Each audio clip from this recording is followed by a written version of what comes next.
বন্দে পুরুষোত্তমম। সকলকে আমার আনন্দিত জয়গুরু। আজ ইষ্ট কথায় আমরা আলোচনা করব।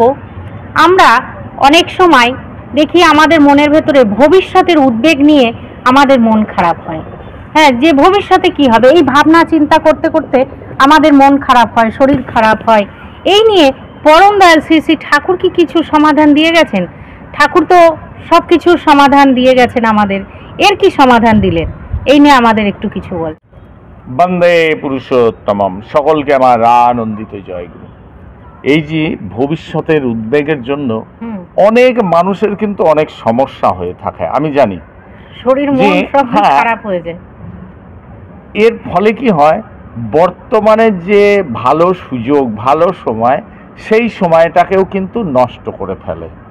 অনেক মানুষ আছে হয়তো পরবর্তীকালে কোনো কিছু হবে, হয়তো বললো কালকে কারেন্ট থাকবে না, তা কালকে কারেন্ট থাকবে না বলে আজকে থেকে সেই চিন্তা করে লাভটা কি? কালকে কারেন্ট থাকবে না, কালকে কারেন্ট যখন থাকবে না তার জন্য যা ব্যবস্থা করার আমায় ব্যবস্থা করতে হবে। কালকে যে কারেন্ট থাকবে না বা কালকে কিছু হবে সেটা তো আমার হাতে নয়, আমার হাতে তো নয়, আমি কিছু করতে পারি না। তাহলে আমাকে সাবধানতা অবলম্বন করতে হবে। সাবধানতা অবলম্বন করে আমাকে কাজ করে যেতে হবে। অনেক সময় অনেক মানুষের এটা বিভিন্ন কারণে হতে পারে।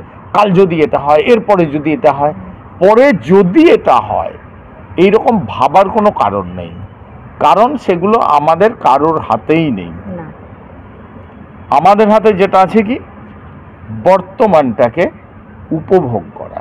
শ্রী শ্রী ঠাকুর কিন্তু সবসময় আমাদের জীবন, যে এই জীবনটাকে সঠিকভাবে উপভোগ করার কথা বললেন, উদ্বেগের জন্য নয়। এই প্রসঙ্গে একটা ঘটনা মনে পড়ে যায়। শ্রী শ্রী ঠাকুরের যে অনুলেখক ছিলেন প্রফুল্ল কুমার দাস, তিনি বলছেন, তার ইয়েতে লিখছেন যে এই রকম একটা তার মনের ভেতর চিন্তা হতো পরে কি হবে। তিনি একদিন শ্রী শ্রী ঠাকুর বাণী দিচ্ছেন, তিনি লিখছেন, 2-3 লাইন লেখার পরেই সেই যে পেজটাকে ছিঁড়ে রেখে দিচ্ছেন। কারণ তাড়াতাড়ি বলবেন তো, সেই সময় যদি উনি কিছু না করতে পারেন, সেইভাবে তিনি তাড়াতাড়ি ব্যস্ত হয়ে পড়ছেন। তা এই প্রসঙ্গে ঠাকুর, শ্রী শ্রী ঠাকুর জিজ্ঞেস করলেন যে এই ধরনের করছে কেন? তা উনি উত্তর বলছেন। তা আমি প্রফুল্ল কুমার দাসের সেই লেখাটা আমি পড়ছি।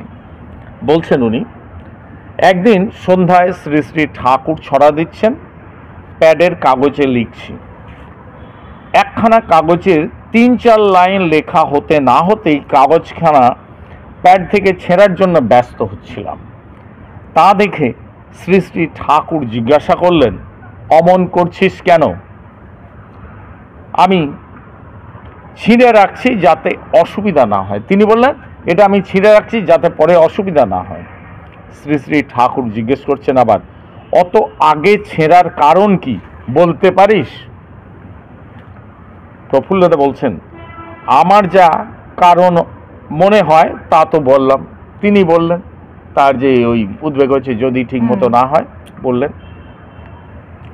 শ্রী শ্রী ঠাকুর বলছেন, এ দিয়ে তোমার সমগ্র চরিত্র ও জীবনটা বোঝা যায়। তিনি বলছেন, এই একটা মানুষের কাজ দিয়ে তোমার সমগ্র জীবন ও চরিত্রটা বোঝা যায়। তার মানে ভবিষ্যতের জন্য তোমার ভিতর সর্বদা একটা উদ্বেগ ও দুর্ভাবনা লেগে থাকে, এতে ক্ষতি হয়। শ্রী শ্রী ঠাকুর বললেন, এই যে ভবিষ্যতের জন্য যে একটা উদ্বেগ ও দুর্ভাবনা লেগে থাকে, এতে ক্ষতি হয়। প্রফুল্লদা বলছেন তখন, সত্যি ঠাকুর, এ বদভ্যাস আমার আছে আর এতে খুব কষ্ট পাই।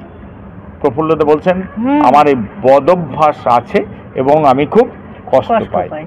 শ্রী শ্রী ঠাকুর বললেন, সমস্ত মন প্রাণ পরম পিতার চিন্তায় ও সেবায় এমনভাবে ডুবিয়ে রাখতে হয় যাতে দুশ্চিন্তা ও উদ্বেগ মনে ঠাঁই না পায়। করণীয় করে যেতে হয় আর পরম পিতার উপর বিশ্বাস ও নির্ভরতা নিয়ে চলতে হয়। আত্মসমর্পণ ছাড়া মনে প্রশান্তি ধৈর্য ও সাম্যভাব আসে না। শিশু যেমন মায়ের কোলে নিশ্চিন্ত আনন্দে থাকে, ইষ্ট স্বার্থ হয়ে ওইভাবে কর্মঠ চলনে চলতে হয়।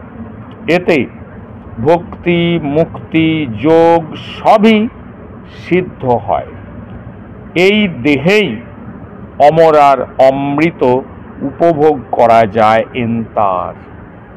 শ্রী শ্রী ঠাকুর বললেন ওইভাবে করতে, ইষ্টের উপর আত্মসমর্পণ করতে হয়, তার উপর বিশ্বাস রাখতে হয়, তার উপর নির্ভর করতে হয়, ইষ্ট চিন্তায় সমস্ত মন প্রাণ দিয়ে রাখতে হয় পরম পিতার কাছে।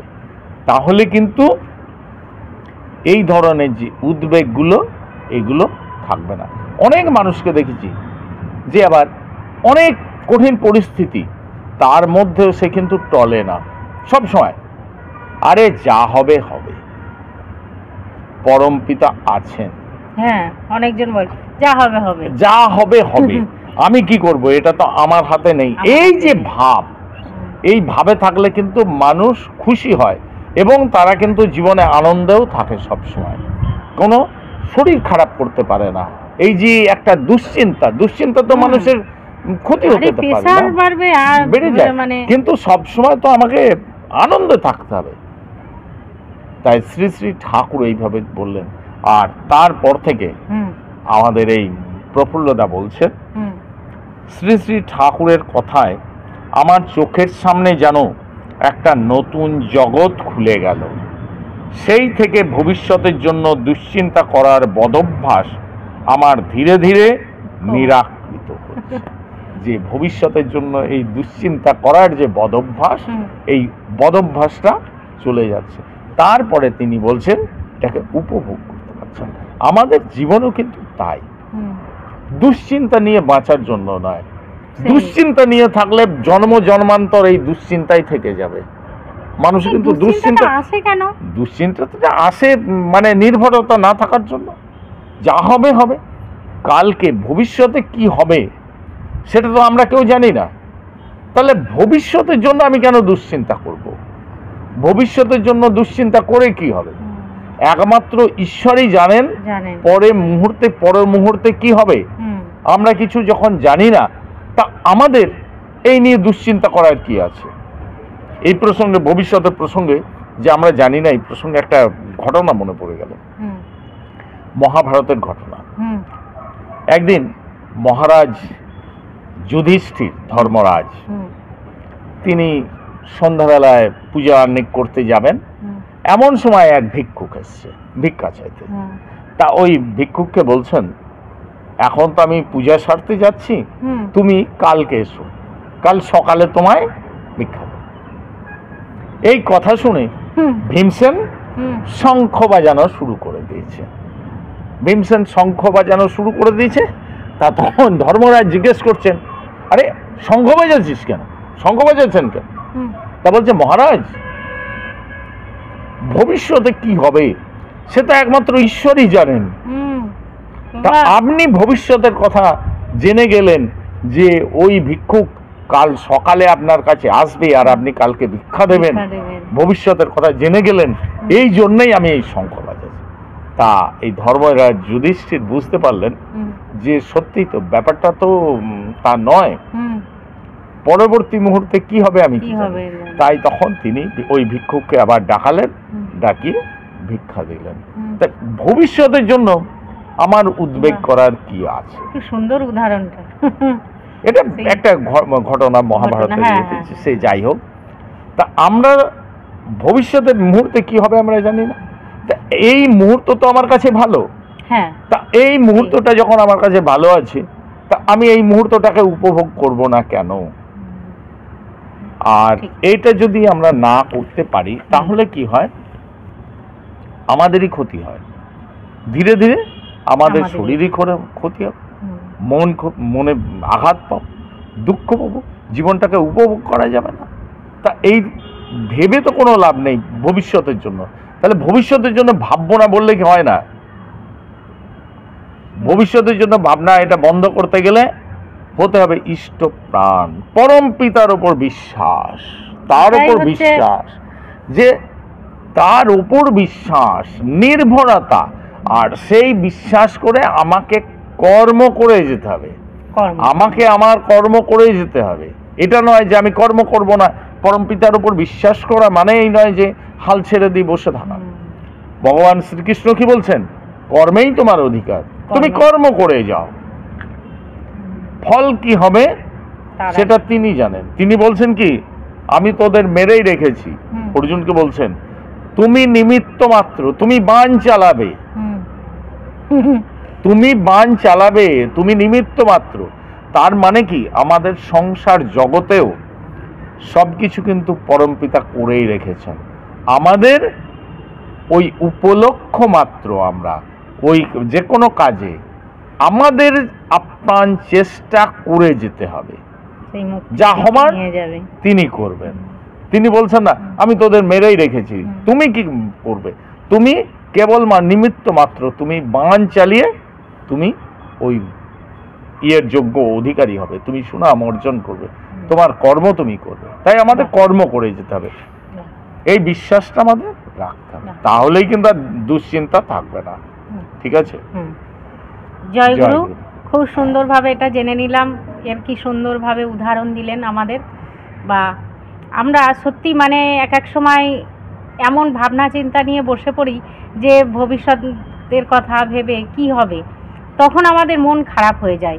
এই একটাই, এই মন খারাপ যাতে না হয়, এটা মানে আমাদের যদি এই ঠাকুরের প্রতি টান থাকে, তার ইষ্টের কাজে যদি আমরা ব্যস্ত থাকি না, এসব চিন্তা করা আমাদের মাথাতেই আসবে না। ভবিষ্যতে কি হবে, আমি তার কাজ করে যাব, ঠাকুরের কাজ করে যাব, ঠাকুর ঠিক দেখে নেবেন। তিনি বলছেন না যে এটা যে আমার কথা ভাবো তুমি, তাহলে আমি তোমার কথা ভাববো।